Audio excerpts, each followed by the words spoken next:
All right. Hello, everybody. My name is Alexia. Today I am casting with Valk. Hey guys. Did you want to announce the Well, teams? sure. We're here to cast a Division A NGS match for you guys between the Icecrown Citadel Archons and ProBUs. Very much looking forward to it. Yep, and as you can see, we do see that Sky Temple, Volskaya Foundry, Infernal Shrines, and Cursed Hollow have already been banned, and the Archons have picked Braxis, so that's where we'll be starting today. We're going to Braxis Holdout. All How do you feel right. about Braxis? How do you feel about your two lanes, Zoe? Depends. I like Braxis if I don't have to offlane. Not offlaning is good. I hear you're a Rexar main now. Oh no. I played one Rexer game and I got wrecked. It was not fun. Would not recommend. Oh man. Do you think we'll see a Rexar here? Likely. He is very popular in higher ranks and looks like this is Yeah, this is a semi up pretty, there. Semi up there. Yes. Group of combatants I saw in the lobby. The red team's looking for a ban right now. We'll see if we see a meta ban or a target ban. Yeah, we will see a garage ban. He's pretty decent on this map. It's a small map where you have to go somewhere right away, so it's good to point control.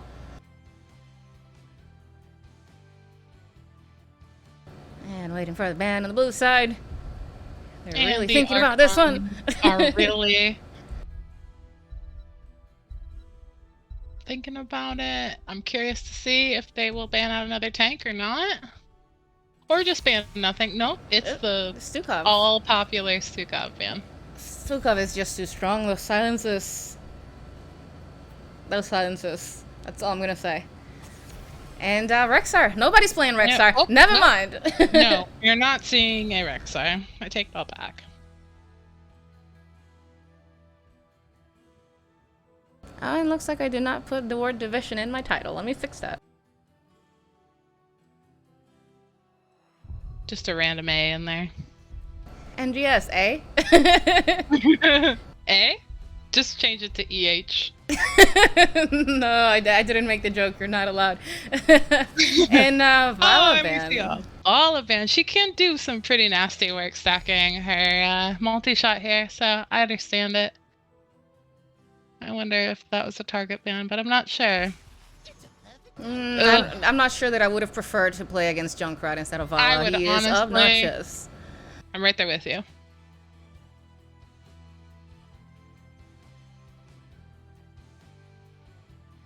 Okay, and we are really thinking about these second set of picks. Gonna see two picks from ICCA right now.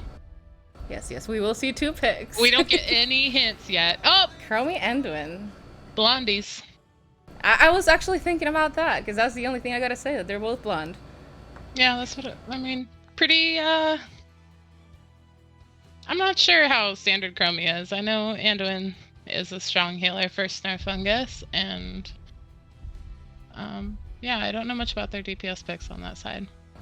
Chromie is actually not that popular. She has kind of fallen off the meta for no real reason, to be honest. Like, she is still as strong as she used to be. She's just not that popular. We're gonna see a Brightwing on the red side, which is kind of busted. She technically got nerfed, but she actually got buffed. And a Sylvanas, which is gonna be really strong for pushing with the wave. And who's playing Sylvanas? Oh, that's Muffin. No, that's Muffin playing Sylvanas. And the Brightwing kind of secures top lane for them if they know when to rotate, yeah, with the Brightwing. But, you know, we could see a epic 2v1 where the one wins. But the Sylvanas pick is definitely a strong stacking and pushing hero for the bot lane here. I don't know about stacking. I don't think we will see a stacking up here. We're gonna see a new Barrack ban. We are, I guess we're afraid of dives at the moment. And a Deathwing ban. Deathwing ban? Who plays Deathwing? I'm wondering. I don't believe Akari or Jackie do. I feel like Jackie might, but if I understand correctly, she is tanking. Pretty much expecting her to tank. Yes. Yeah. But I think she might play Deathwing. Dahaka. And Johanna. That's a beefy little front line they got there. And, you know, global for global. Yeah, Dahaka is really strong at the moment, but I don't really like it on Braxis. Yeah. He doesn't have wave clear until later in the game, 13, and I don't know. I would have just held the offlaner pick here. Yeah. I like Sonya here for the clear, like you're talking about with Dahaka. It's hard for him to kind of scuttle between the lane and the point, like where Sonya can do it super quickly, and Hogger is another one who can do it fast. But what is happening over there? We got a Hogger and a Varian. Yeah, looks like we are seeing either a main tank Hogger or a taunt Varian. Hey, some people play main tank Hogger. Either prior, that would be cool.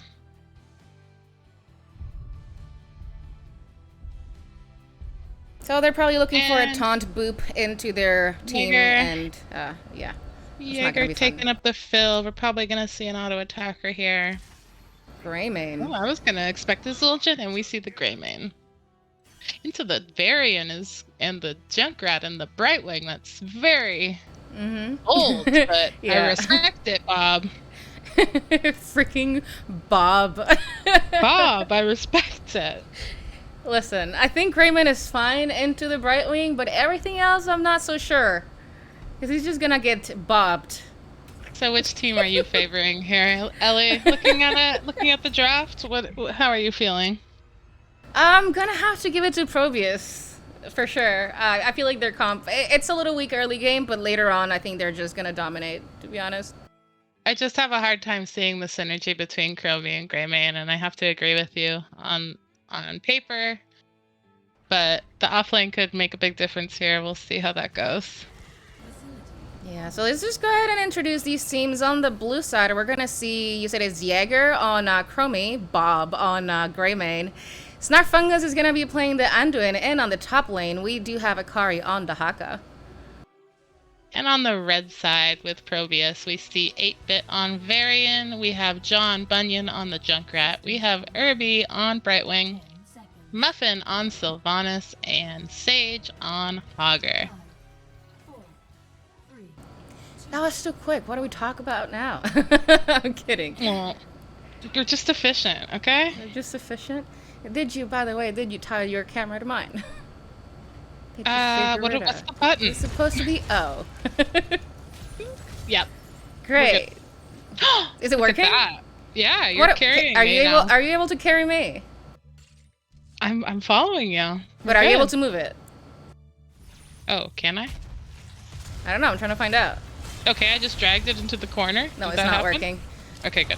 Alright, so we're just gonna see the initial skirmish. Johanna's just getting poked down. Not a lot's happening. 8-Bit just chilling in the bush, where he likes to be. Greymane looks like he's rotating top lane. What's going on here? What's this? What are you doing, Bob? What's this, Greymane? Where are you going, Bob? He changed his mind? Bob said no. So Bob is going back down.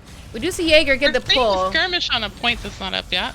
He is going into the Sylvanas, but she is going to get Zed on by Brightwing. Everybody's still pretty healthy. Jaeger took some damage, but has a big heal. Fulfilling. Yep, Greymane's just going to go ahead and start that siege camp. I did not have to read that. That's what the rotation was the...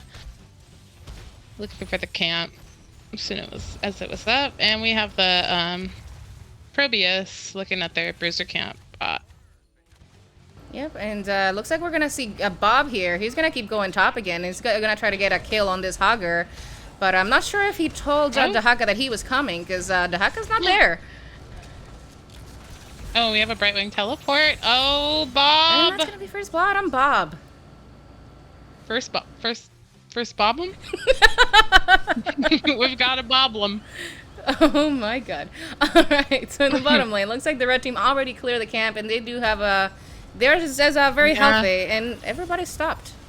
Okay, well, we have Greymane resurrecting and coming, hopefully to help them clear bot. Johanna doing her best to hold this point in the meantime. Yep, Brightwing is coming in. They do have a lot of pressure with that camp. They just capped both, so it's probably they're just probably gonna move forward to just push that lane with Sylvanas. Yep, they're turning to defend the camp. We have a taunt under the tower. Oh, yep, and Bob gets bopped all the way across the map, but he gets pulled back in. Bob. Yep, we're good. All right, so I'm not sure that the blue team's gonna be able to recap this easily. Doesn't seem like the Hawk has the ability to cap top for them right now. Yep, But Sylvanas is low, and Sylvanas just got bobbed. Sylvanas got bopped. That joke is never gonna get old, to be honest. It's not gonna get old. In the top lane, we do see the Haka. It is struggling against the Hogger, as expected.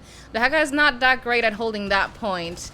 He's just gonna run for that little globe and just walk away, but the Haka healed with a little bit with his trait. He's stasising out, and he should be out. Live there. He is fine. So in the bottom lane, we do see Sylvanas is rotating back to the team. Grayman's back top. He did not tell the Haka again that he was coming. To go up there. Uh-oh. We have a rotation. Okay, Bob. On top, Bob, be careful, it's Bob. A 2v2. No, Bob. Bob just sent it. Sorry, Bob. You're dead. All right. So it looks like the red team got the full wave. We have an 18% wave on the blue Zerg side, and the red Zerg has, the side of the. I'm sorry. I think it was switched for us. Is it not? I have no idea, but the red side did get the full wave. John Bunyan's just gonna clear that wave, and the rest of the team is going to be pushing. Looks like Sylvanas almost died. I'm not sure how. I wasn't looking. Yeah, we saw a quick rotation up to handle this wave. It looks like they're doing a pretty good job defending. We have Junkrat and the Haka bot handling that situation, and looks like these 3 Zergs that are left are gonna push this tower down, this fort down. Yeah, Sylvanas is really strong pushing. They pretty much can't stop it, especially not a talent down. So it looks like the team's gonna start rotating down. They're rotating. Looking on the gank on the Haka knows. Looks like they don't care about the Haka. They just want the camp, and the Haka is still going to go down. Oh my goodness. These guys are very aggressive, and I like it. That was quite the rotation. It was direct. It was straight to the point. Sylv had her trade up, and she said, "Let's go." The amount of times I've died like that, it's not fun. Yeah, tower diving. You'd think that since they changed the tower mechanics in HOTS that you wouldn't see that anymore, but no, we can still get tower dove, and it happens on a regular basis. Sylvanas does not care. All right, so we're gonna see the red team grabbing their siege camp, as well as the blue team is also grabbing their siege camp. They already got their bruisers out, and that's gonna be pushing for a little bit. They're probably gonna clear it quite easily, though. Clear top, but I wonder if they'll go for an aggressive play here, just based on the way that the team's been playing and their slight XP advantage that the red team's holding right now. No, they're just gonna clear the camp. I do see that their bruiser's about to come in a couple of seconds, so they're probably just gonna head there and defend bot lane. No reason to give anything for free here. Bruiser camp is up on the red side, and Sylvanas is rotating down, and we see a wise semi-rotation happening, or semi-back-off happening, I should say, from the blue side. Yeah, but I do want to point out that Crummy went loop. Kind of would have expected swing sands here. Yeah. I'm not a huge personal fan of Chromie, and I see a lot more slowing sands than I do see loop. But I'd like to see how they decide to use the loop, and if they'll get maybe like Greymane root from and doing combos off of it. I mean, they do have a Brightwing that was a big light up on Sylvanas, and we're seeing a fight fully ensue on bot, and the temporal loop? What happened? The temporal loop happened on Sylvanas, and she waved out. She waved out. She waved out. Yeah. I think there were about 3 different cleanses that happened there. That's unfortunate for Chromie, but hopefully the next one will work out better. I'm not sure they have that many cleanses, but yes, a lot happened. Oh, that was a full-length mind control that almost landed, but unfortunately it did miss. Red team's just going to have to back away. They're not going to get any... I don't think they're going to get anything else here. They're just going to move forward to get the beacons here and get some progress on this wave. Yep. At the moment, looks like ProBUs is comfortably holding both points, but we see Dahaka. Well, Dahaka's lane is pushed forward, so he might have an opportunity here to take that. Listen, if I was Hogger at this point, I really don't care that it's pushed in. I'm just holding this point. Yeah, I agree with you. He stepped out for a second, noticing that was pushing, and it looks like it gave a moment to neutralize that point, but he has since taken it back. Yep, and that was a loop on Varian, and he was just deleted. With 0 HP. I am not sure if the Brightwing made it in, but it didn't matter, obviously. The Anduin pull, and looks like we're resetting here for... Yep, while that happened, blue team did lose the bottom fort to the wave. Nobody was pushing, it just died. We do see Sylvana, she is looking. That does afford some passive soak for the red side. Getting that fort down will mean that some bigger minions coming down that way for blue to deal with. Yeah, Varian is back up and he is coming soon. Oh, we do see that Grayman is top lane. Grayman is top. What's happening there? Oh, Bob died. I'm not sure how, but Bob is dead. Bob died. So ever since I tried to do that toggle thing to follow your camera, it's since stopped working and it will not start working again. So I think I need to just follow what you're looking at. All right. Red team's just gonna go ahead and grab this camp. Blue team's on the camp. Yeah. And we're gonna see the red team just rotate to the. Here. Yep. They're just gonna go ahead and grab that. They thought about coming through, but they're 3v potentially 4 here. Chromie coming down. I do see a rotation from the Hogger quite aggressively. He misses his stun though. He gets stunned, but Brightwing's not gonna make it. On Hogger from Dahaka and took him out. That's big for the blue team, but we have a tire. Oh, and they couldn't quite get to the point in time to take it back. But valiant effort there. Yeah, this fight was always a 4v5. As you can see, Bob is top lane right now. This Sylvanas is deep, but she is still going to get the kills here. Yeah, they're. Chromie's I believe that the deceased. Most immediate back to the forts, the play when the Zerg wave is coming, you kind of can't expect. You don't expect the amount of damage that's going to come from that wave, but you don't want to be anywhere near it when it comes down the lane. Oh, this Sylvanas is Giga deep again, but she gets it. That's giving me flashbacks to our Storm League games earlier. Muffin! Muffin, don't be a muffin. Yeah, Muffin is just he doesn't care. He's just in there. Good, this fort is gonna go down, and it might even take some. Never mind, they're not gonna push the core. I think they could have gotten some damage there. They're taking a. I wonder what they're backing for. Could it potentially be an immediate boss once this is cleared? I don't think I like that call. That sounds like the throw pit, to be honest. Certainly does. I just wondered what they were so quick to. I guess they got the keep and they were good with that, huh? They're like, hey guys, the Bruisers camp is up. Let's get out of here. The game is still young. They're only level 14. They have a level advantage, but the game is still in its relatively early stages. So maybe they just opted to take that win and move out. Yeah, there's really no reason to be over-aggressive. They're ahead. And feed. They got not much to gain and everything to lose. It looks like they're going to look at the blue side's Bruiser camp, though. You've got Varian with potentially some kind of vision on what they're doing here. But nope, he opts to move away. And everybody's still healthy, and no scraps have started. Yep, we do see that's Muffin here, and Varian are going to rotate on the Dahaka, but they changed their mind. Muffin is not as committed on this call, though.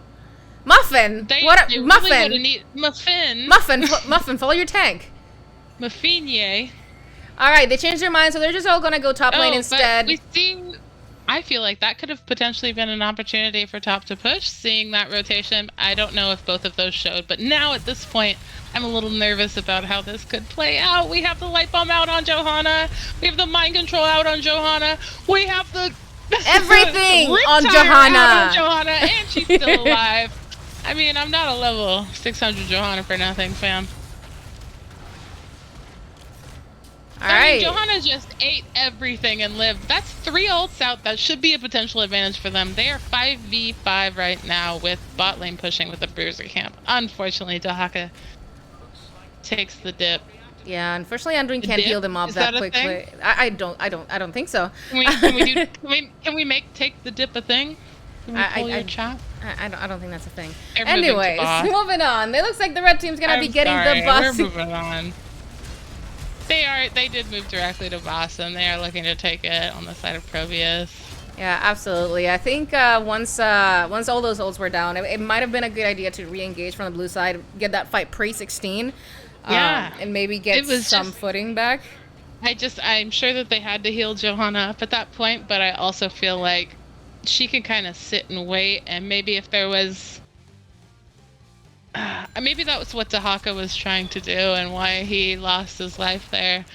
Because knowing that they had blasted out 3 ults on Johanna, I could understand why Dahaka might have gone for it there. And they're rushing towards the blue side core. Dahaka's in a bit of a predicament. Nope. Stasis?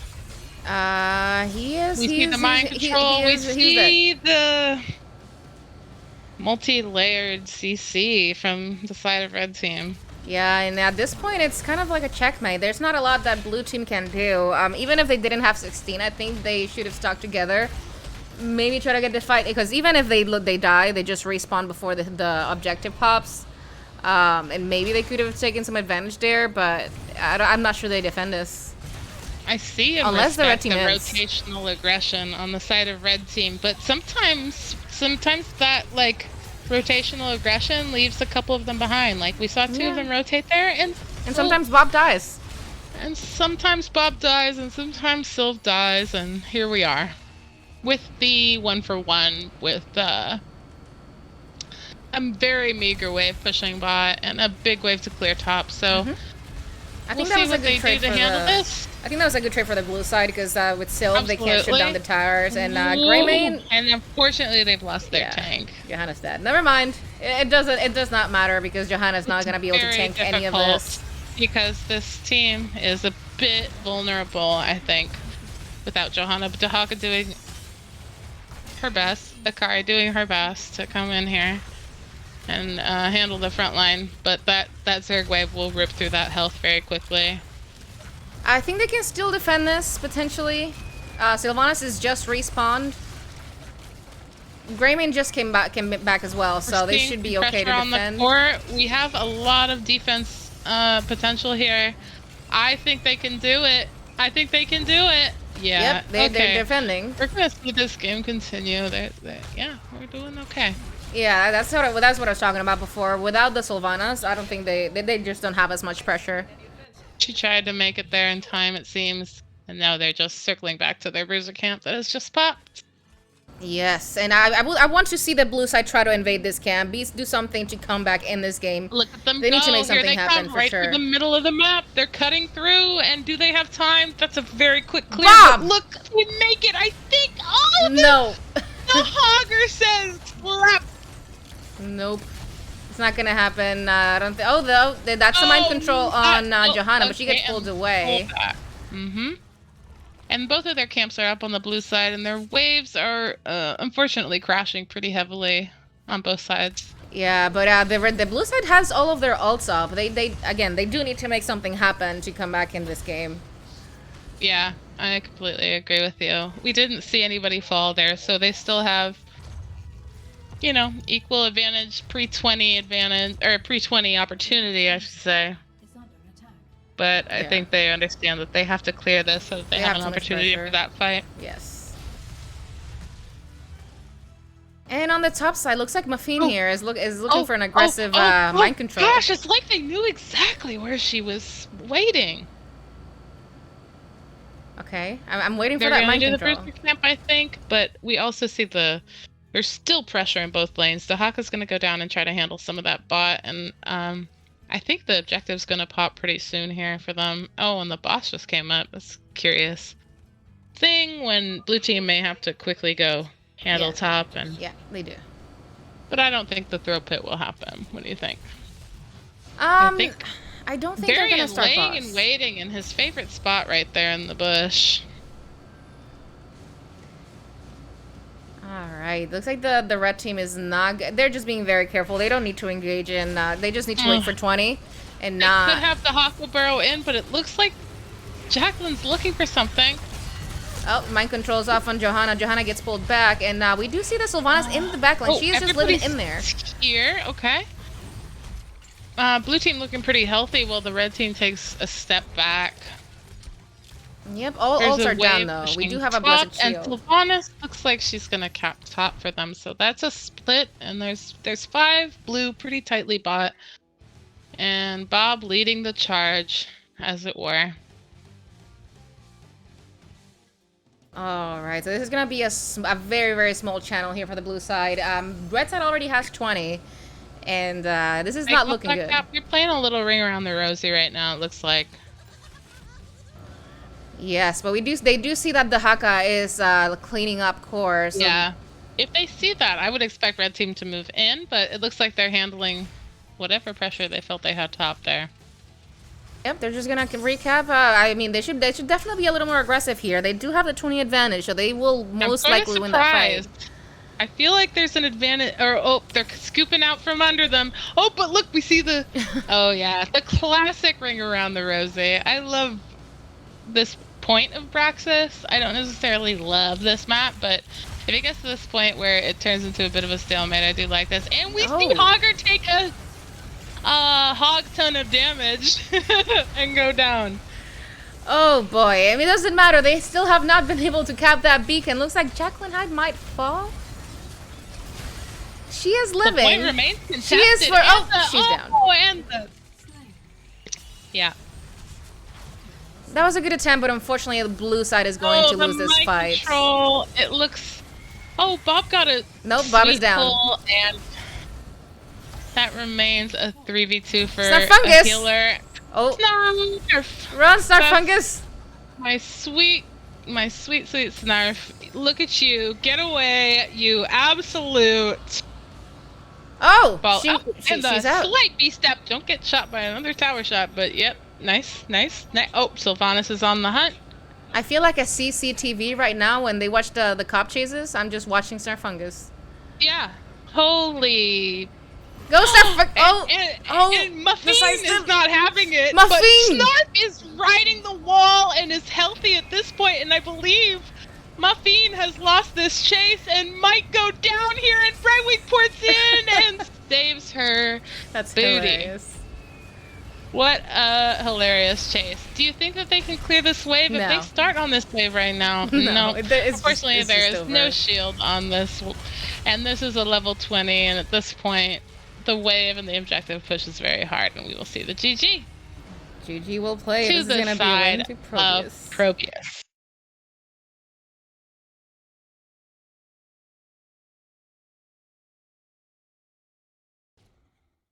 Let me quickly update this score.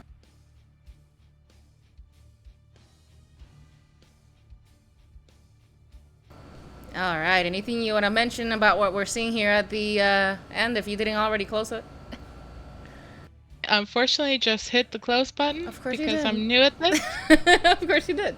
It's all right. But what I noticed was a bit of a draft advantage, I think, on the side of ProBUs, with the Sylvanas and Chromie and Greymane. I see the potential for synergy with the Chromie ult pick, but I think they had a hard time locking anybody down and finishing anything. What do you think? It's just like I said before the game even started. The Haka's a great hero, but I don't think he's the pick in Braxis, and especially if you're going blind and you're not even waiting for the offlaner on the enemy team. Had he waited for Hogger, he probably would have picked something else, like I don't know, like a Leoric or even a Malthael. That's good against Hogger there. Yeah.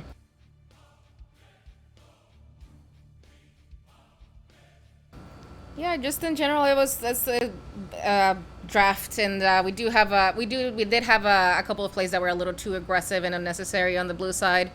That just cost a couple of necessary deaths. And you know, sort of a longer game than I maybe expected. You know, there were some almost comeback strats coming out and some good moves being made on both sides throughout the game. But we do see this go to ProBUs, and I'm curious to see what map they'll take next. Yeah, they definitely had opportunities to come back. There at the end when they killed that Hogger, that would have been a good chance to come back, but unfortunately they just couldn't get that. Indeed. All right, so we're just waiting for the teams to give us the next map that we're going to. Looks like I see people in lobby. Why are they not inviting me? I'm just gonna join through Jacqueline. Oh, looks like we're going to BOE. I wonder who picked this. I just snuck past the bouncer. It's like, I don't care. I'm just getting in this lobby. Yeah, maybe I should join that.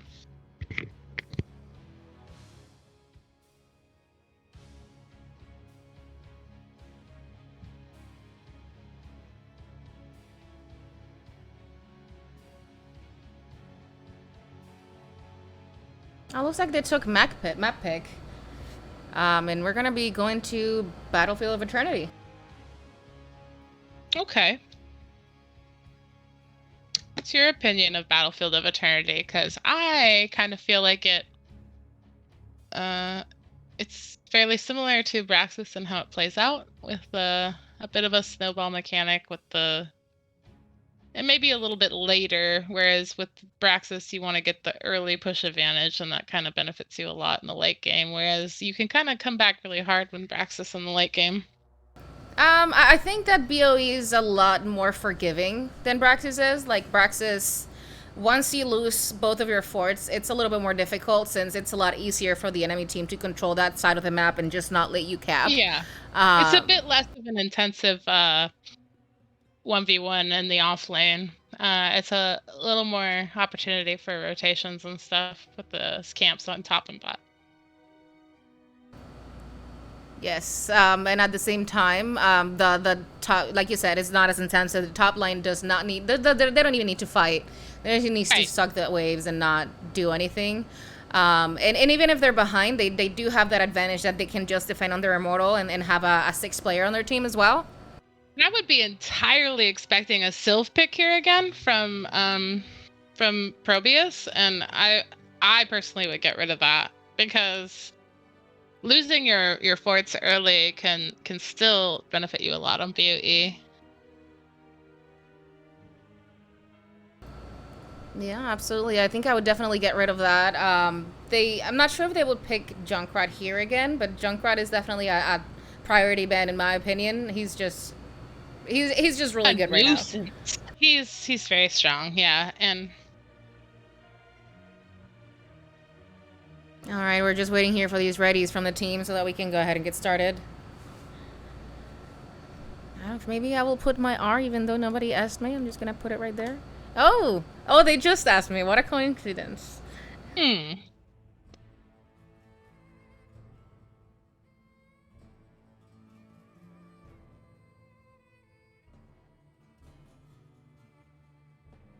Good luck, fam. Have fun, fam. I also would wish them some fun. Fist bump? Fist bump? There we go. That's great. Unfortunately, the chat, it looks like we got all the readies we needed. We should be starting in a moment. So what do you want to see here? What are you expecting from both these teams? Well, I have a lot of feelings about BOE. It's one of my favorite maps, and I expect to see like AA bans here on like the Greymane, the Vala, the Rainer, potentially. I don't know if the bans or the picks will come out first, because there's a lot of meta bans like Stukov and Nazebo that we could see too. So what do you think? I mean, I don't think either of these teams care too much about the Rainer and the Vala. I'm sure they're good enough that they can just play against it. Looks like they respect the Chromie. They're respecting the Chromie.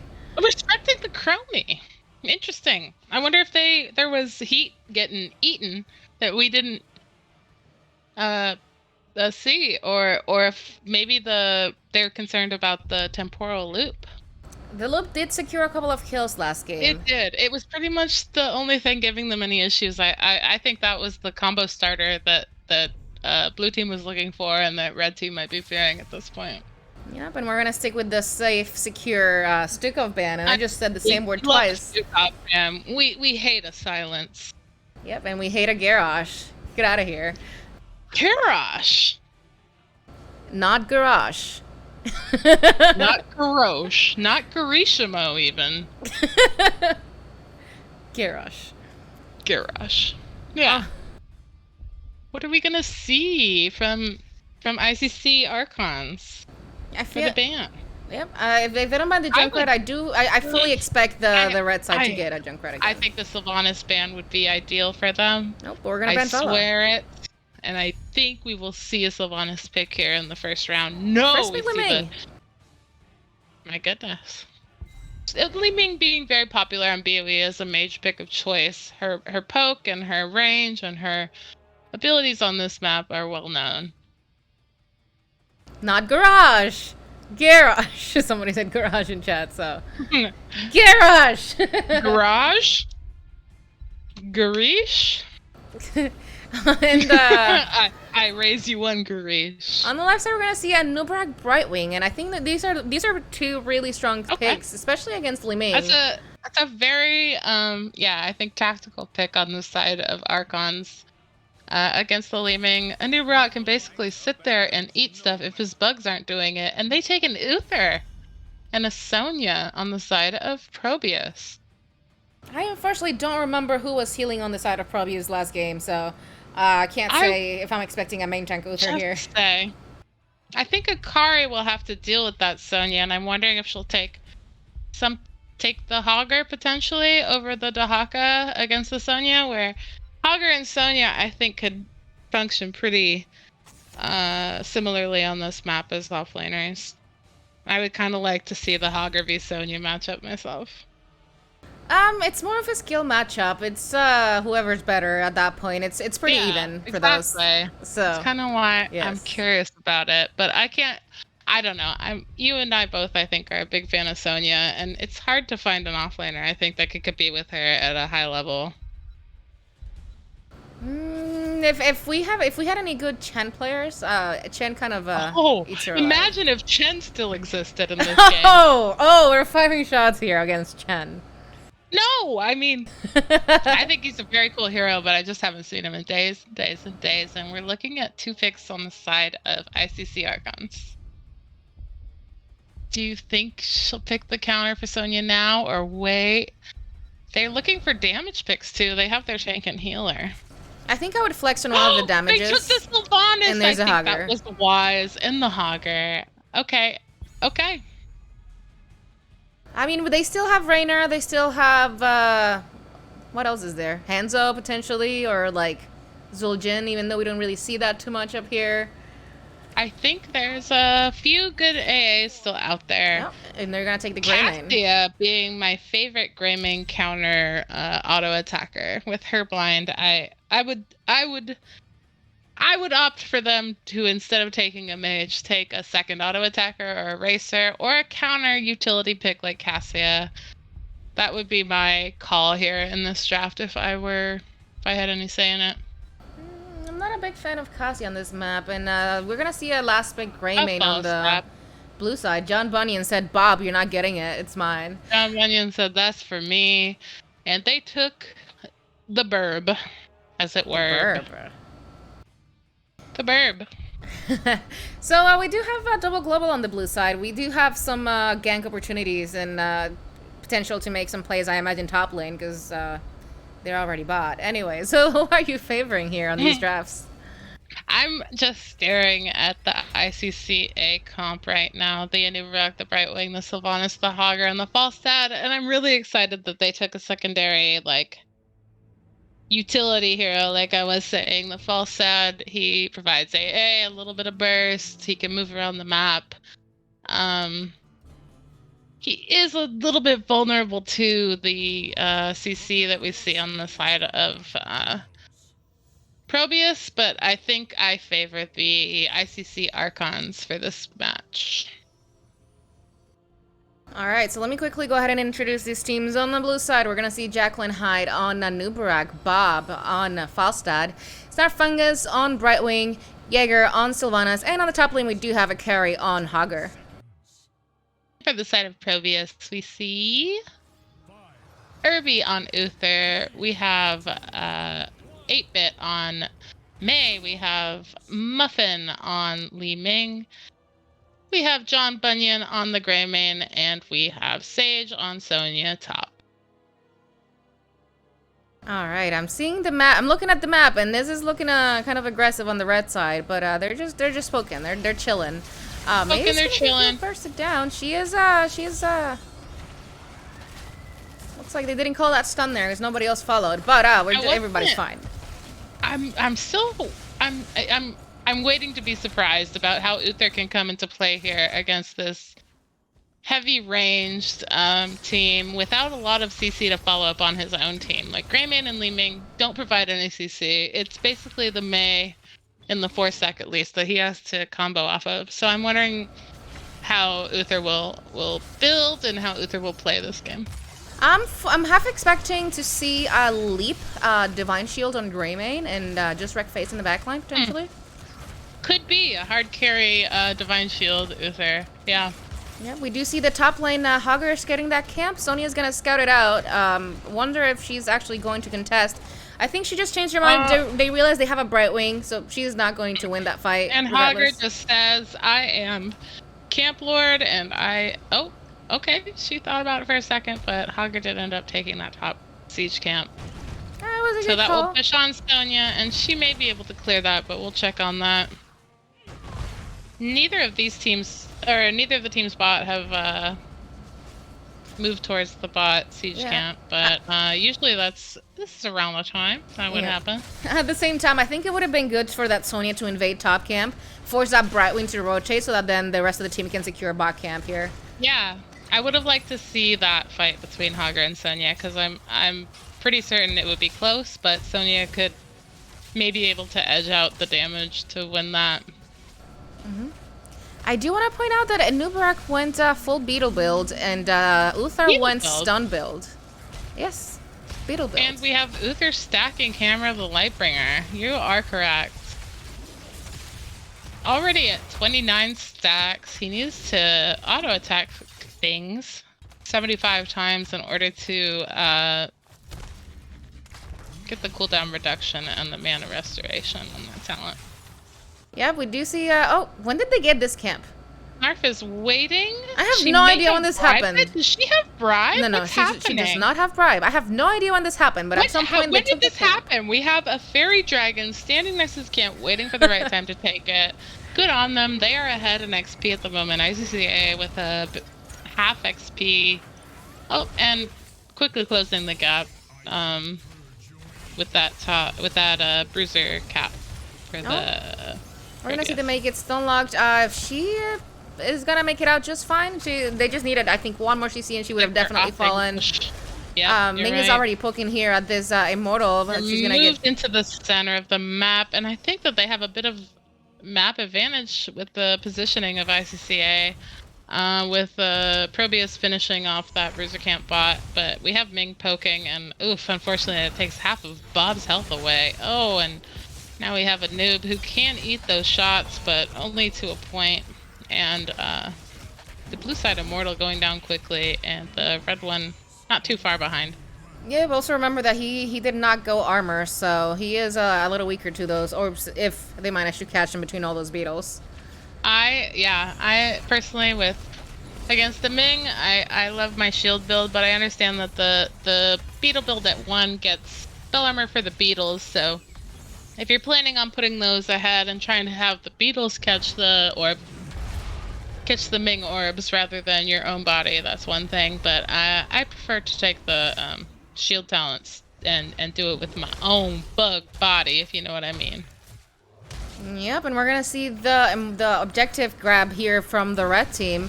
The blue team unfortunately doesn't have as strong of a raise as the red team does with Greymane and Li Ming. Unfortunately, like Foster doesn't do that and much. Greymane and whatever damage they were able to push out happened very quickly for red team on that. And it is just the first Immortal, so we'll see how capably blue is able to defend this. It's already at half HP, but it's now pushing on the fort itself. It's dropping down, and we don't see too much aggression on the side of red to push here. And at bot, I see Akari and Sage going at it. Ooh, oh, Hogger getting quite low bot. Nope, he knocks Sonya away. Yep, we do see here, nothing happened. Never mind. See not a whole lot of much. Not a whole lot of much. Alright, so we're just gonna do the dance of the camp. We do see on the bot lane that Sonya's going you don't a little... always see this fight just immediately return to the vicinity of the camp, but it looks like for me that positioning wise red has the advantage. Yeah, we're at this point we're just waiting to see who's gonna break first and start that camp. Because nothing's happening. They're really thinking about how they want to position here, and I can respect it. They don't want to drop. Oh, we're seeing something happen bot on the bot camp. Yep, they did. This is kind of like what I said before. They forced the Brightwing down, and now they're taking the top camp. So now they're giving top camp, right? They have to. So they're pushing a bit. I like the aggression on the side of ICCIA to get a little. They got a tower down. And, well, they knew that Brightwing had ported bot to secure the bot camp. That was a pretty good maneuver.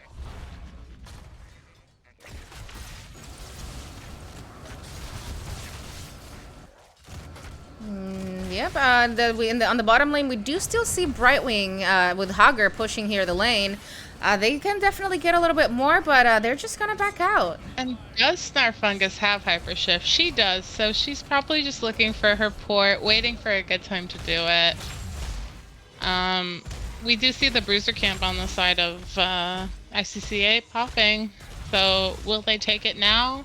No? My question is, where is an Uber cat? Friend, why are you here like 20 seconds too late? What are you? Okay. Here we are. Now she's made it, and she's getting a kill. This is now a dead Ming. Chill. I know I'm late, but we're securing the kill, so it's all good. Yeah, you know, it's like, don't worry about it. I see it. I got the target in my sights. A quick snipe on Li Ming will leave a 4v5 for them, and... Oh, Sonya's gonna get mind control, but she is going to be able to leap out. We do see that the Mega cocooned. And they did get the Immortal to half with that little 4v5 push that they managed. And the Gust, that was Bob. The Gust? No. Bob, don't. Bob, what? Bob. Okay, we're not gonna bully Bob. Okay, all right, we're not bullying Bob. All right, let's moving on. Moving on. We're just gonna see everybody just a bit of a skirmish here in the mid. Everybody's here. Is it happening? Is it going down? We quite a bit of poke on the side of blue team when you would expect a little bit more on the side of red. With the yeah, but it looks like they're gonna engage everybody. That was we see a ult out from Uther. Those reflexes are Greymane stuck. Greymane's lost. Greymane's dead, and Muffin better run. Oh no! Muffin decides to turn with the laser beam and kill an Uberox. So that was a 1-for-1. Yeah, Muffin doesn't care if he's low. He can just shoot through things across the map. It does not matter. Take a bite of that muffin and jump on in. I don't know. Oh, that's gonna be a 3-man leap, but they're not gonna get a lot of follow-up. The faucet is really low, but unfortunately they're not gonna secure that kill. That was a nice little zoop out, and I would like to see them just start their camp. Give this Wait, who is giving? I don't see any reason to give here, to be honest with you. We do see that the red team has no ults. And blue side has all the ults. Oh, so never mind. This is advantageous for the blue side. We have a new rock in Africa, and we have the and the immediately popped, unfortunate. Li Ming's falling really low. She's gonna back out. She's not going to fall just yet. They're selling them out, and they may have an opportunity to just push this thing down and win this objective. And we're at level 11 with pretty equal stacks here, and yeah, they're gonna take it. I think we can agree that Bob has redeemed himself, and he secured this Immortal. It's gonna go to the blue side. For Bob. Good job, Bob. Good job, Bob. We do see that the red team's just gonna get their Bruiser camp. That was on a nice help little defend. pull for them. That is kind of what I was talking about for the blue side when I thought that they'd already lost the objective. I was like, maybe they'll see that, but they entirely redeemed and pushed and went forward and got what they needed to get as a team, and that was really cool to see. Yep, we do still have Brightwing on the bottom side, just soaking out that XP while the 4-man takes the advantage top. If they need her, she can just come. We have the Sylvanas trade out on the fort, so they will get that easily. But it's now at a half HP. The Immortal's at half HP, and we'll see if they decide to continue pushing with it. They only have to wait probably about 20 more seconds for her trade to be back up. Oh. Give that was a mind control. But the stun from the Immortal stops her from actually walking out there. Interesting, yeah. I think the Immortal is playing for the red team. We see Sonya trying to get a little value bot. She's backing. Yep, she realizes that they're no longer pushing, so they may be on her. Oh my goodness, Bob almost got her. Baby. You almost had it, baby cakes. You were so close. Alright, so now the blue side already got the top 4, so they don't really care about that top camp. They just want to make some pressure down here and potentially secure that second fort. May kind of. Oh, I thought she had started the top camp. She's just chilling. She cool. She's coming down now.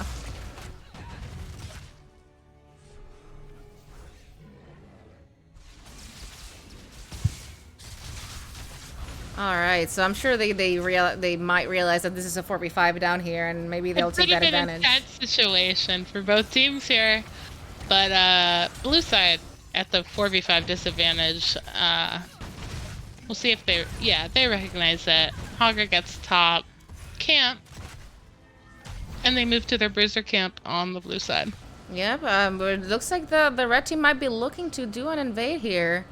It's a pretty good macro coverage on the side of ICCA. Yeah, but sure is. I really don't think the red team needs to do this right now. I don't. Oh, and that's a leap. Oh, we have an ice ball out. That is a lot of balls that did not connect. Get isolated. He does get rooted. He has his shield out, and Jacqueline survives. But they to get the kill on the May. My goodness, they did secure the May kill. Oh, that I know, but I cast in help, but he went a little too deep with a little too less health. There is a top camp pushing top. Fully healthy siege camp pushing top. Yep, they really should at this point just give that and go get healthy so that they can potentially re-engage. I believe it's time to just go secure this Immortal with those camps pushing, knowing that Sonya or someone will go clear it.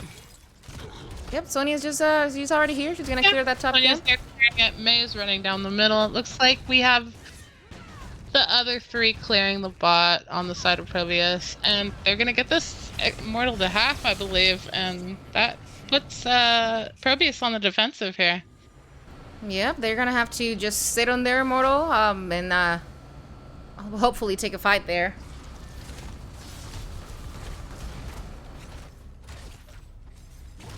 Okay, we definitely need to be a little more aggressive here. They don't have that much time to spare here. I'm wondering how much they can poke this and how much they can do before the commits happen, and we see a gust out and we see a big stun on. Oh, and May is cocooned for a millisecond.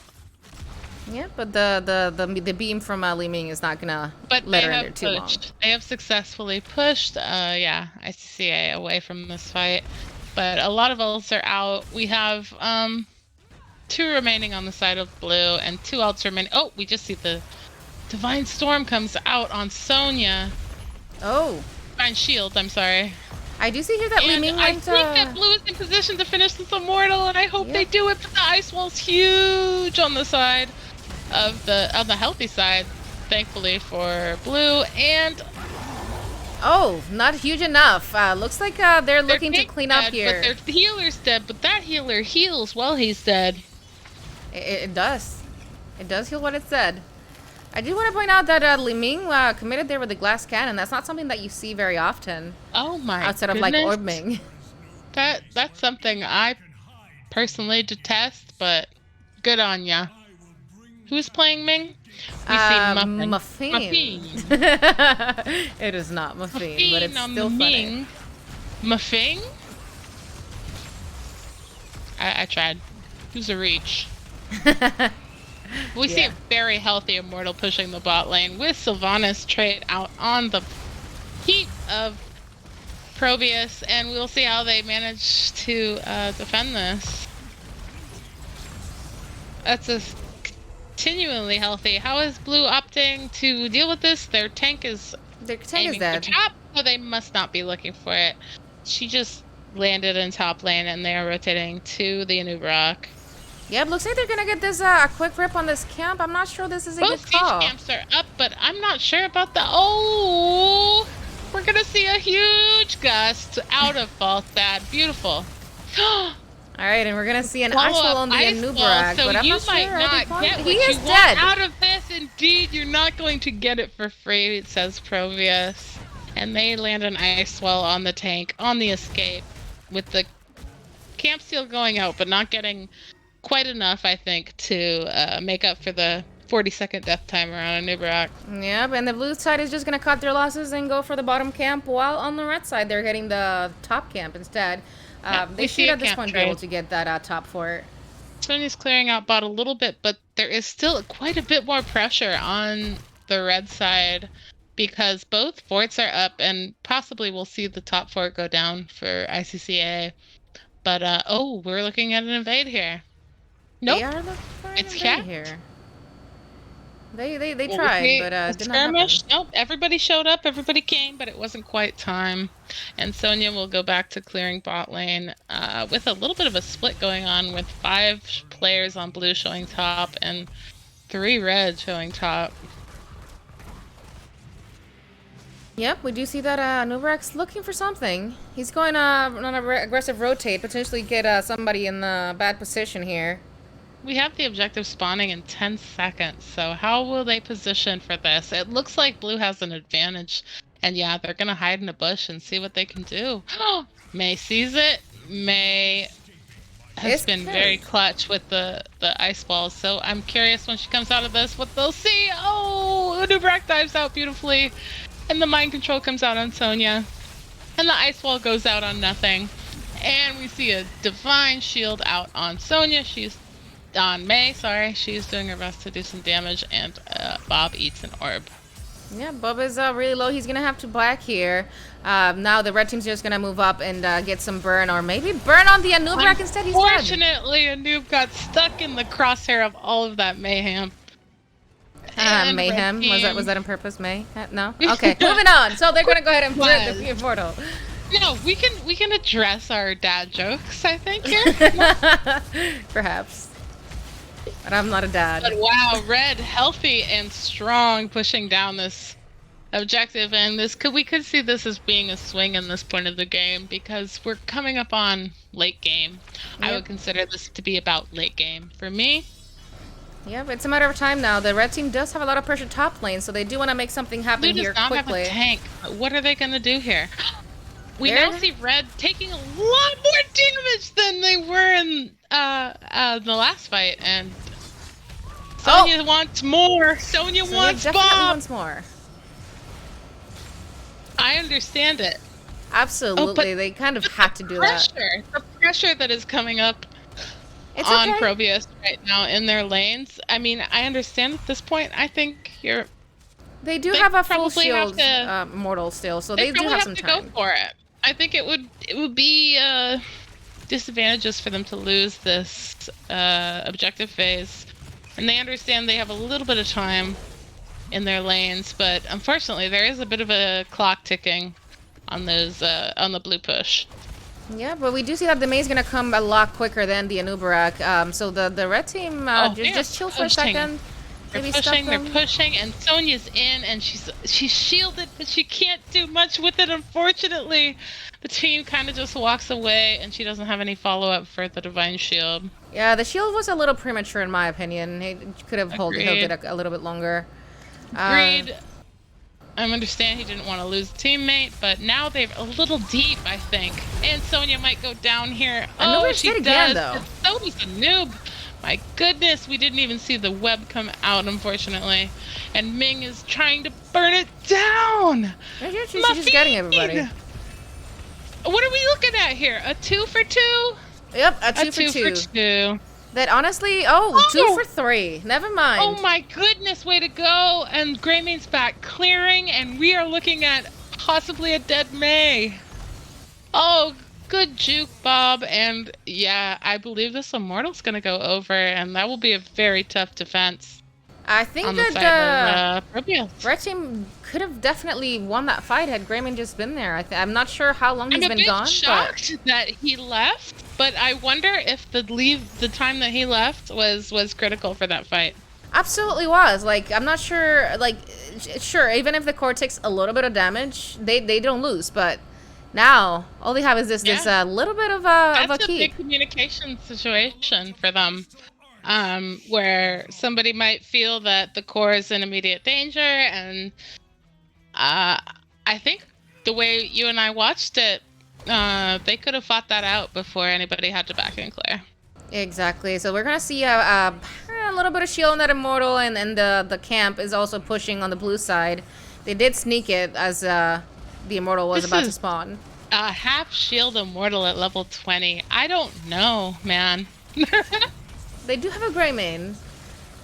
Ming is doing her darndest with her glass cannony bootay.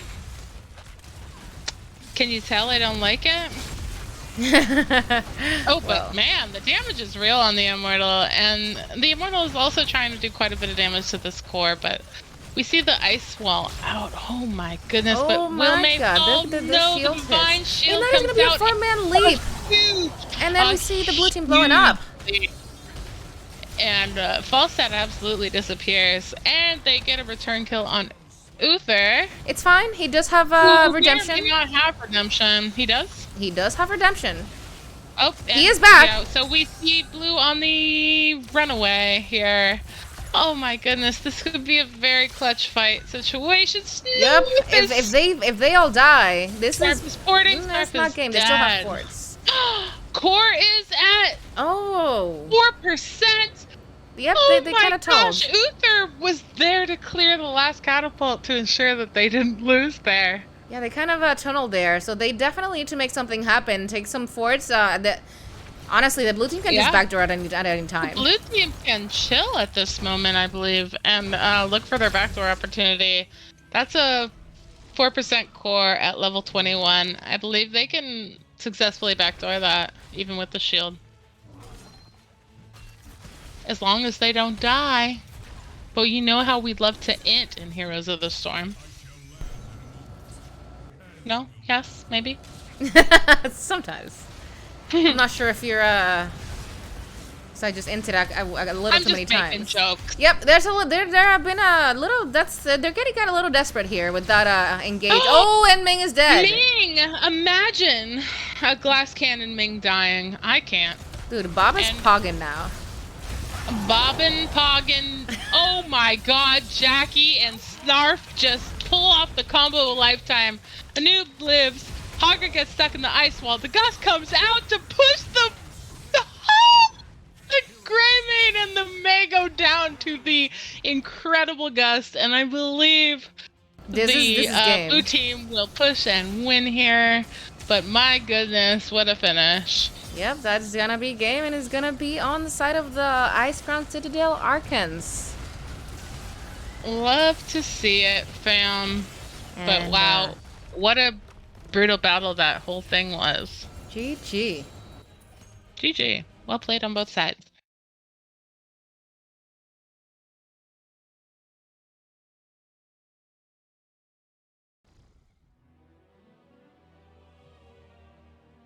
Now this is the first series I have that goes to 3 games. They usually just go 2-0. Exciting, because I kind of forget. I'm a little used to Girls Gang Squad and our 5-game matches series. Listen, I don't have the energy for that. I'm sleepy. So I'm very glad that. No, I'm not very glad this is our last match, but I'm glad that we're going to a third. This will be fun. So, did you keep the talents up this time, Bulk? Yeah, I have it up. Let's take a peek at what we're looking at here. I'm very curious about the Anub'arak build because we did see Anub'arak die how many times? 6. 6 whole times, just being the martyr of the group. We see Legion of Beetles, Bed of Barbs, Leeching Scarabs, so a semi-beetle build with burning beetles, and a spell power reduction at 16, and then Trader King, his 60-second activatable cooldown that gives him some spell armor. You know, I feel like that build would have been really cool if you negate the beetles out of it and just put shield in there. But what do I know? What do you see on these talent picks? I mean, I definitely don't pick most of this in Sonya when I play her. Oh my goodness, tough as nails. I love Shot of Fury. I don't take Poison Spear. I'm a Wrath fanatic, and No Escape and Giant Slammer are favorites. They did have an Anub'arak and a Hogger, so I understand the Giant Slammer. And Composite Spear, I believe, is a very strong level 20 for her. But I think she could have succeeded a bit with Wrath, ending up being the kind of secondary frontliner for them with May. With the amount of CC that we see on the blue side, I don't think that Wrath would have gotten a lot of value. They do have 2 stuns for an Uberak as Polymorph. They have Gust, Hugger Stun, Mind She Control. did get an incredible stun on them at the end of that game, or at the second to last push. That was a big stun with Leap. So I understand the Leap pick. It's just the first 3 that for Sonya, I don't know. But what do you do on BOE? It's a little bit of a mixed bag, and maybe she was talenting for the offlane at the beginning. Hey, what do I know? I just love my slam build, that's all. I love that slam build too, and I don't love Glass Cannon. Did you see Ming get popped at the end of that game? Do you understand how easily she can get popped when she's Glass Cannon? Anybody with me on that? Alright, looks like we're going to Towers of Doom for the 3rd map. Oh my goodness, we're going to a 3-laner.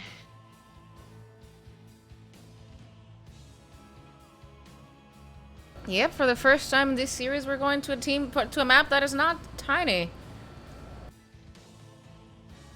Oh, are you not in the lobby? Get in here. Okay, fine.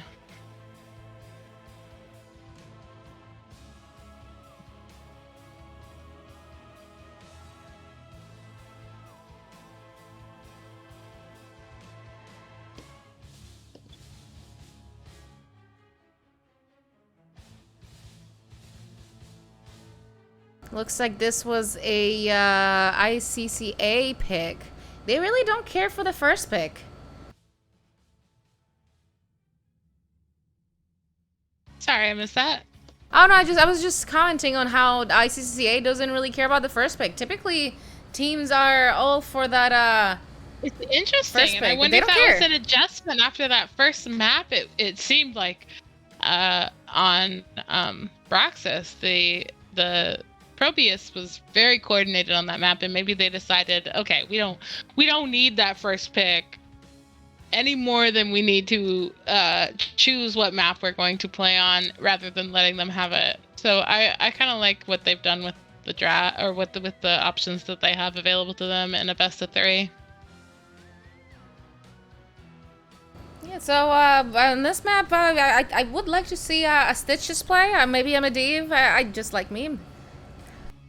Towers of Doom. What do I don't know. You could see some Cheese, you could see some Asmo, you could see some Deathwing, you could see some I don't know. Based on what they've played, they've been kind of team fight oriented heroes, but I would like to see a little bit more macro focus on this map. I just want the memes. I want a Stitches, and I want a Medivh, and I want an Anduin on one side. Okay, I'm here with you on that. I'm 100% with you on that. Alright, looks like we got all the R's in chat, and we'll be starting very soon. R's are out.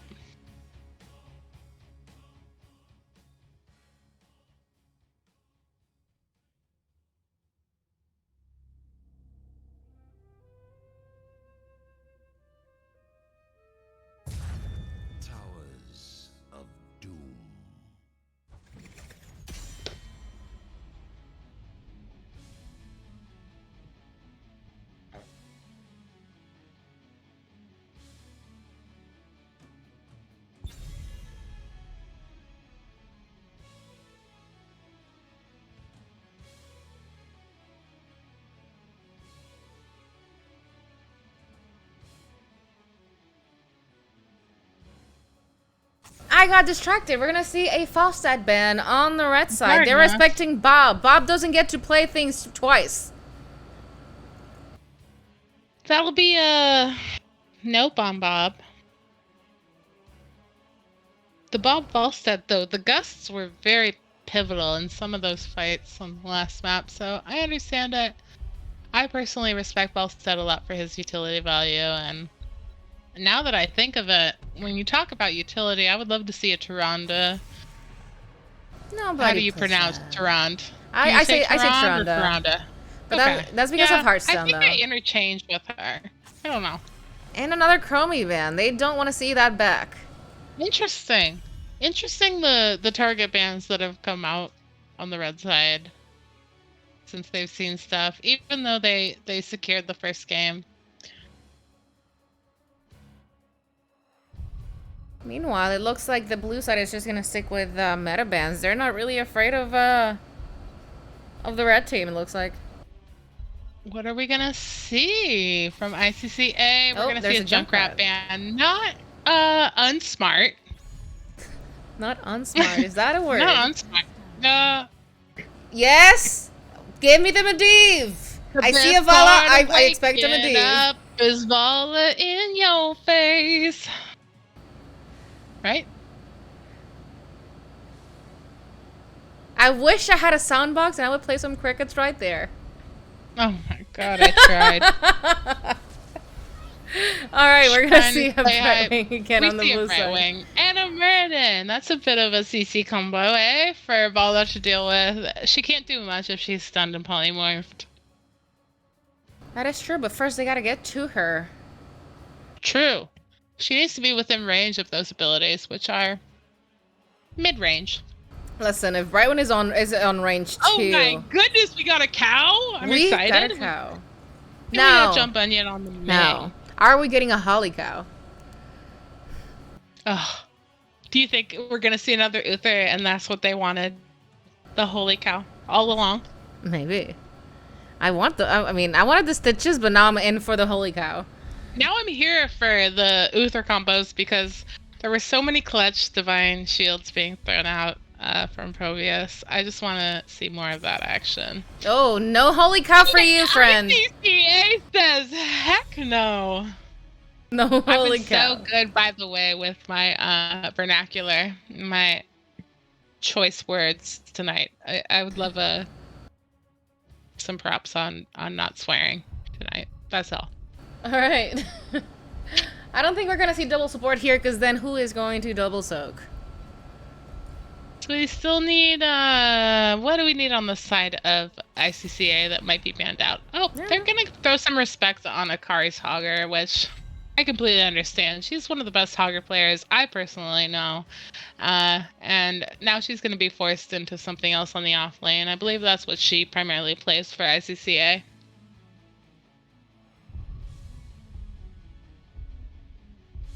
Yeah, that seems to be the case so far. We do see an Azebo pick and a Leoric. My goodness! Just get right to it then. We have a couple of very strong macro picks, as I was hoping for. Oh, Vikings. Goodness. Vikings and Tyrande? Listen, I wish that Jaeger will pick, like, Butcher or something. I would really enjoy that. But he's not going to. Wow. What will we see last pick from ICCA? Zeratul. Zeratul. Oh my goodness. Just out here to ruin Vikings, Tyrande, Bala, Ming. This squishy team, because ETC did just this week get a buff. But unfortunately he remains, I believe, one of the squishiest tanks in the game, and this team is pretty squishy, so I'm going to give it to ICCA on the draft side. But what do you think, Ellie? I don't know. I mean, we have Nazebo, Zeratul. They are both late game heroes, and I do understand that this map is typically late game. But if they can't win anything early, they can lose those 40 points quite easily. I think Bob, our boy Bob, can hold top for most of the game, and then just come down and make a wrecking of the team. And Nazebo will be all stacked because he's joining the 4 stack to stack mid and bot, but we'll see. All right, before we get in too deep into this, let's just go ahead and quickly introduce these teams. I'm once again on to the blue side. We're going to see Jaeger playing Nazebo. Bob is playing Zeratul. Jacqueline Hyde is going to play Muradin. Akari on, Leoric with the mop, and Snarfungus on Brightwing. And on the red side with ProBUs, we see 8-Bit on ETC. We see Muffin on Vala. The Lost Vikings will be played by Irby. John Bunyan will play Tyrande. And we have Sage on Li Ming.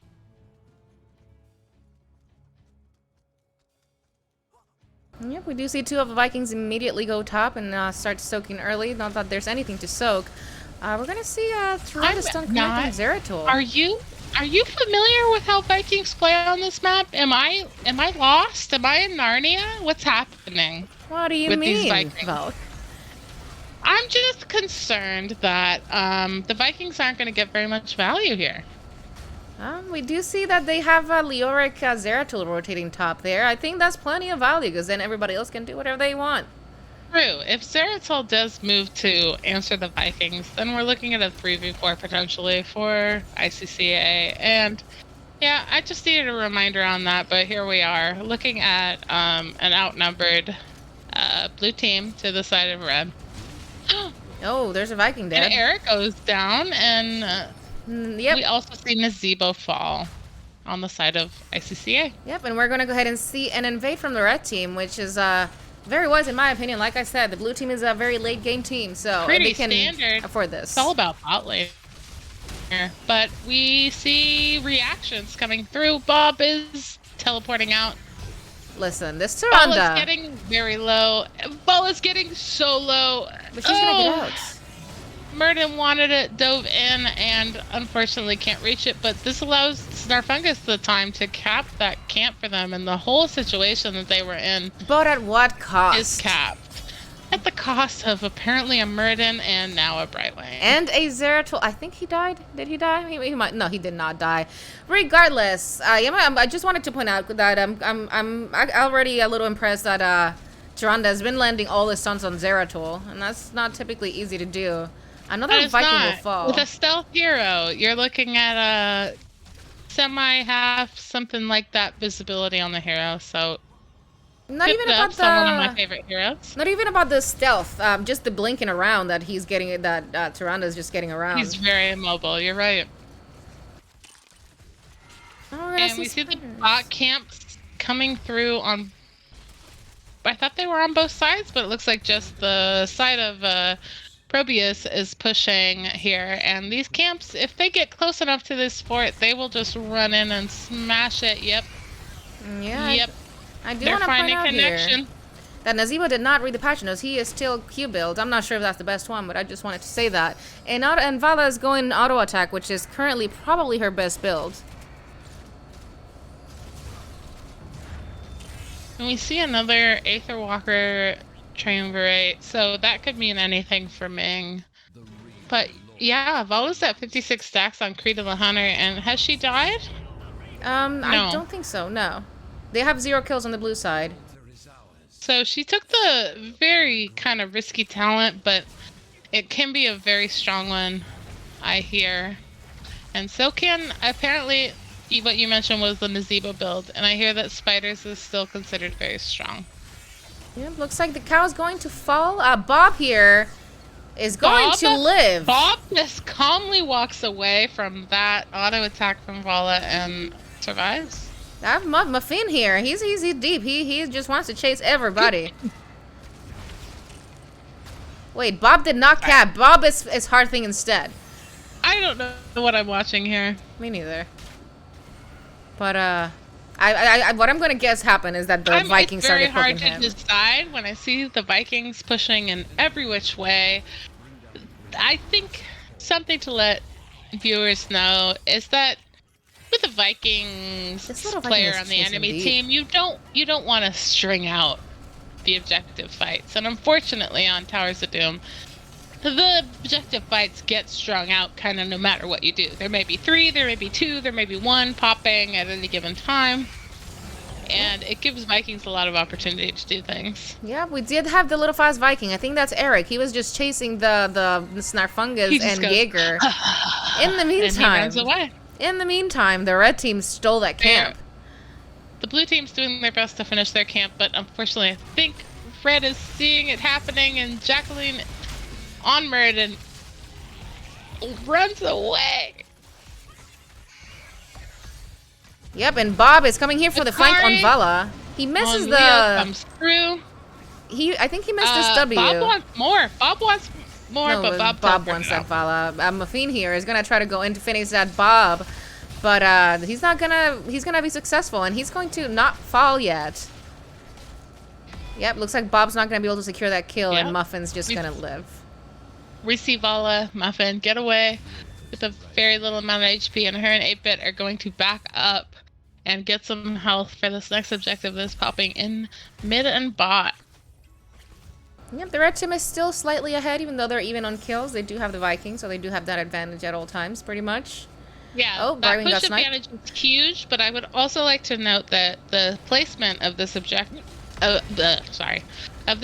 is very huge for the entirety of the game, because it centers around the bot lane, which tends to get taken and held. Oh my god, that cow just got melted, and now Muffin is going to fall. And no, she keeps living on nothing. Yep, so this is gonna be a double cap for the blue side. We did see the first cap go over, and yep, Zebo is.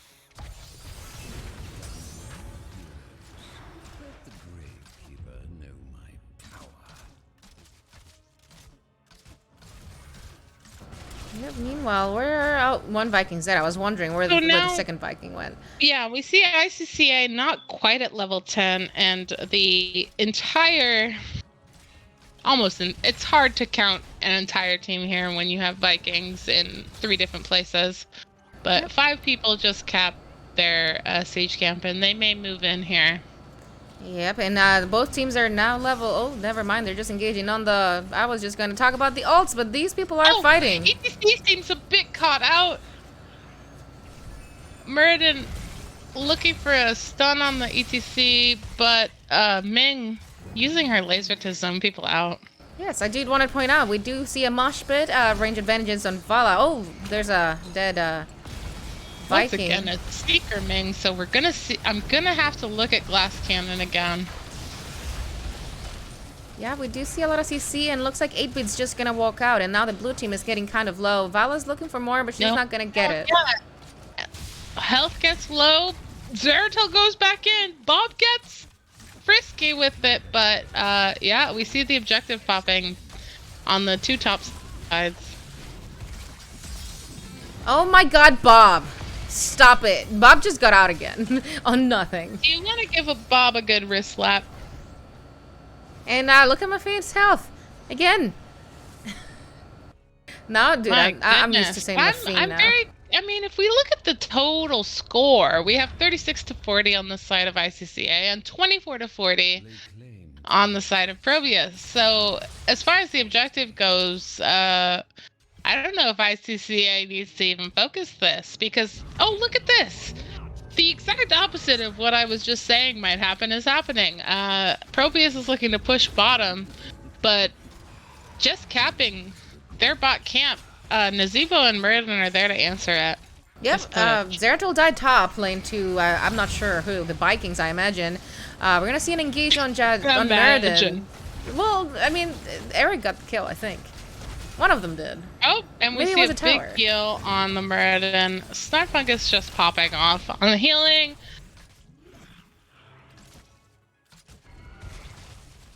And they've neutralized, I think, this fort, unless anything big pops off here. Leoric's left to deal with the Vikings, and I would like to see Zeratul come down and help his team. But we see Jacqueline taking a heap load of damage, and unfortunately Meriden goes down. And now they may have an opportunity to push this fort down, and that can count as the beginning to the timer on Oh, that's a really low Vala, but she's gonna live again on nothing.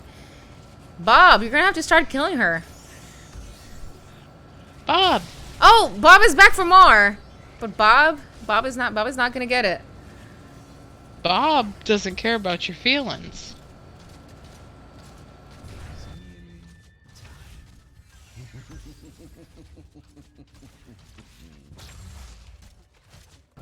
Alright, So they moved to their camp rather than pushing the fort all the way down, but they do have that bot fort low, which puts ICCA in a bit of a defensive position. But I hope that this turns into a full-blown team fight. I hope Zeratul rotates down and allows the Vikings to do what they will do and take the 4v5 with the Vikings separated from their team. But we have 2 of the Vikings rotating down. Does that make it a 5v6? Oh my god, the Leoric just got deleted. New York got absolutely squished by the Tyrande arrow.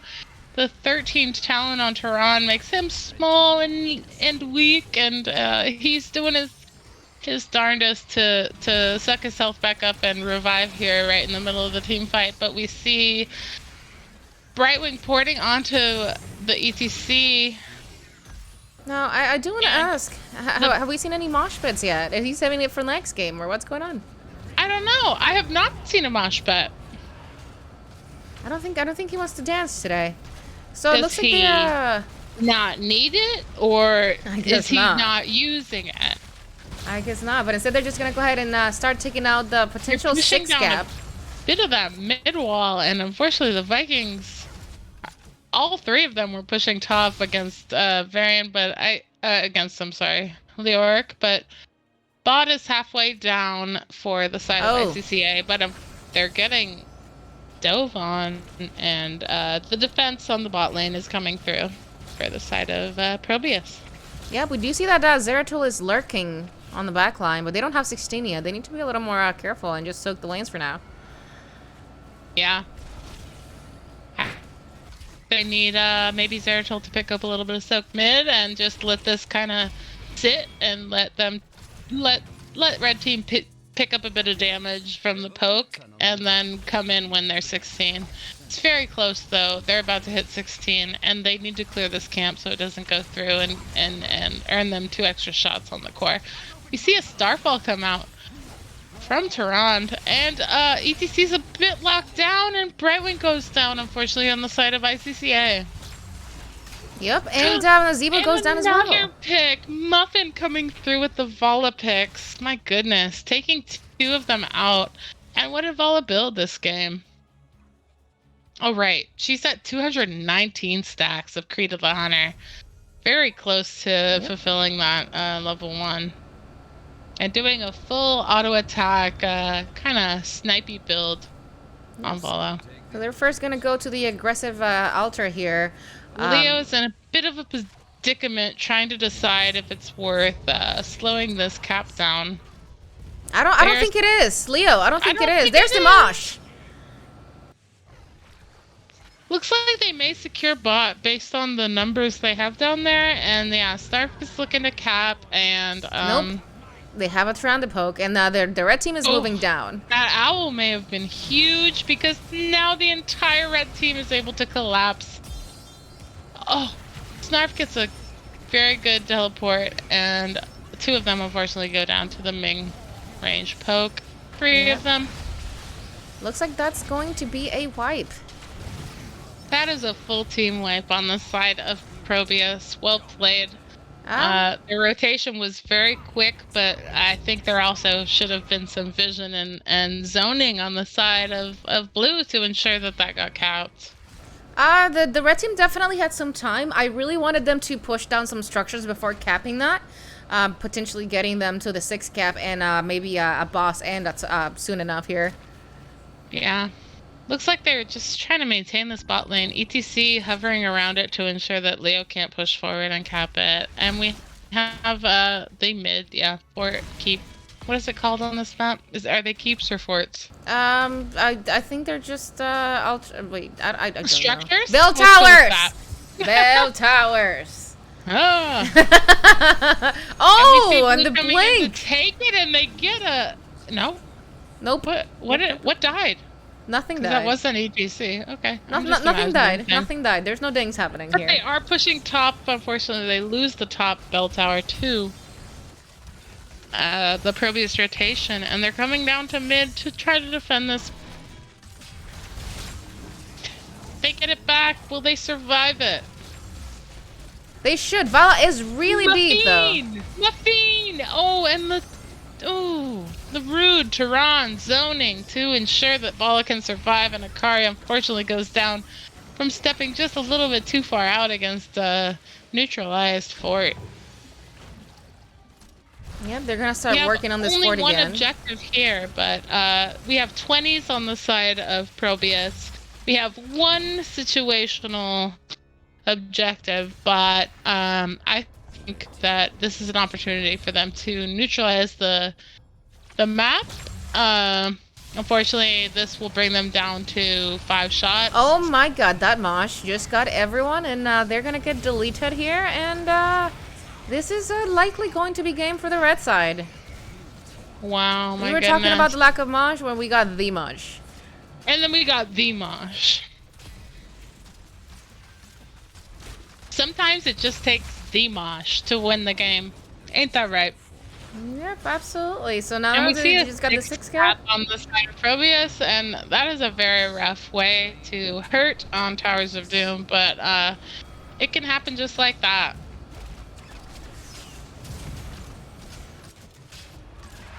Yeah, and that's kind of what I was referring to before. With such a late game comp, I didn't think they would make it to late game. Yeah, it's just a little too much available pressure for when you show those kind of picks. You're right. Man, those Vikings racking in 30k XP soak. Well, that's literally all they do. Until the late game. Literally what they do. They push, they soak, they buy time, and then there may or may not be an opportunity for the team to even try to go for the 5v4 because there's so much pressure in the other lanes that there is never an opportunity afforded to go for the 5v4. And I think that's what we saw, is that there just wasn't enough resources with the late game comp of ICCA to answer the overall push of ProBUs. Yep, did you by chance want to talk to the winning team? Yeah, I'm here with you. Well, not here. We have to go somewhere else, Walk. I'll go with you. But let me ask them first if they want to. Sure.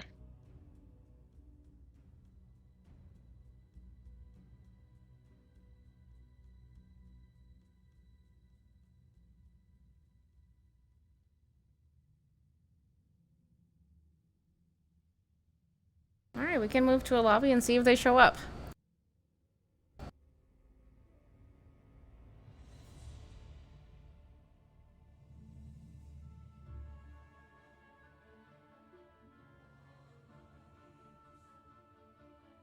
Hello?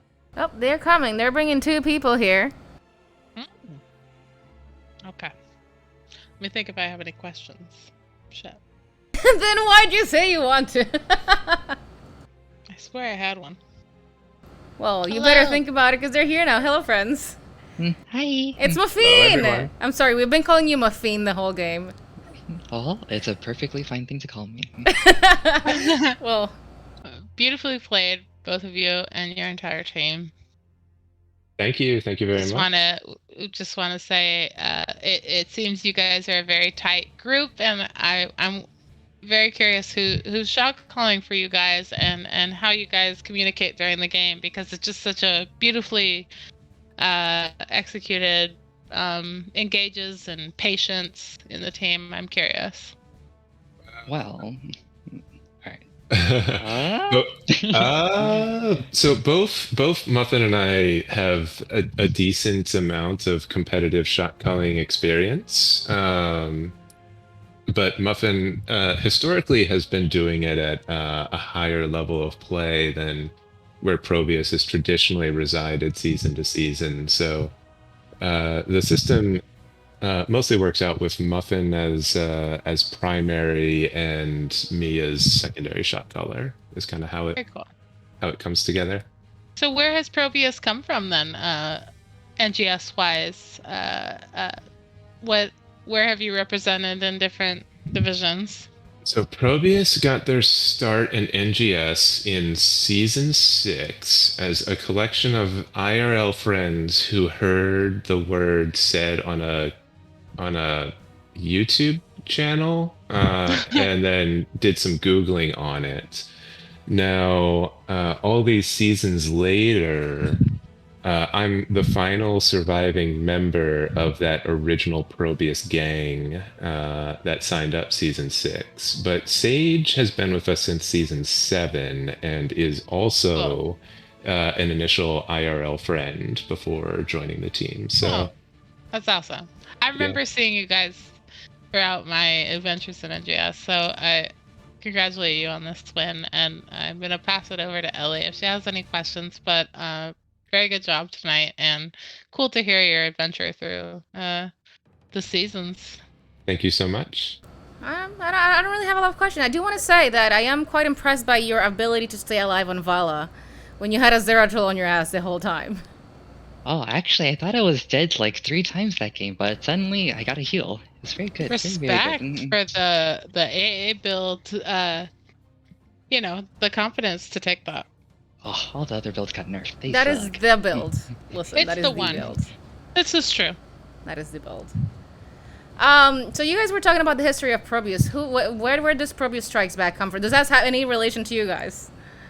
Probius Strikes Back is a sister squad to the initial Probius, and at this stage, they've been around for several seasons, so they've had a few free agents float in and out. But the initial iteration of the team was basically entirely players that exist in the Probius orbit, or the ProPals, as we like to call them.